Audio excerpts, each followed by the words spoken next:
कृषी उत्पन्न बाजार समिती वसमत दिनांक 29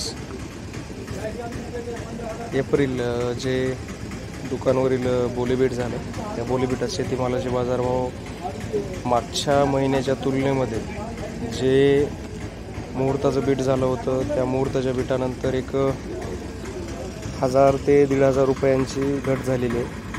तर कठ्ठ्याचे बाजारभाव 12,600, 12,500, 12,700 पर्यंत गेलेले आहेत। तर या गठ्ठ्याचा बाजारभाव 12,600 रुपये झालेला आहे। 12,600 रुपये।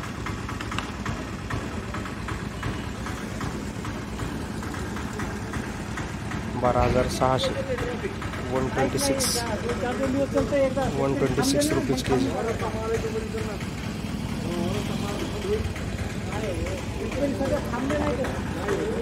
काडीचा बाजारभाव 12,700, 13,000 रुपये।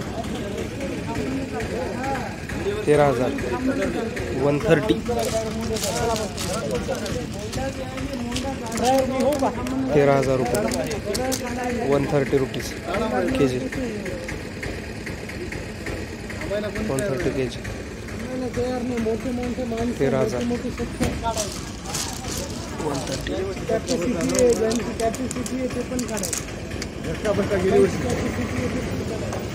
12,780 रुपये। 12,780 12,500 13,000 माल विकत आहेत। 12,690 13,160 13,150 13,000 13,500 पर्यंत हळदीचे माल विकत आहेत। तर सर्व शेतकरी बांधवांनी थोडं हळद विकण्यासाठी वेट करावी, थोडी गडबड कमी करावी, कारण हळदीची आवक वाढलेली आहे, शेतकरी गडबड त्यामुळं। तर थोडं काही दिवस थांबून माल विकावा। हळदीचे बाजारभाव 2-3 हजार रुपये वाढण्याचे निर्देश आहेत। थोडं कारण म्हणजे सध्याचं भारत पाकिस्तानचा जो तणाव सुरू आहे त्या तणावामुळं पण थोडं बाजारभावामध्ये प्रेशर येऊ शकतं। त्या कारणामुळे पण हळदीचे बाजारभाव कमी झाले असतील आणि त्याच कारण आहे की ज्यामुळे बाजारभाव थोडेफार कमी झालेले आहेत। तर शेतकरी बांधवांनी थोडा हळद विकण्यासाठी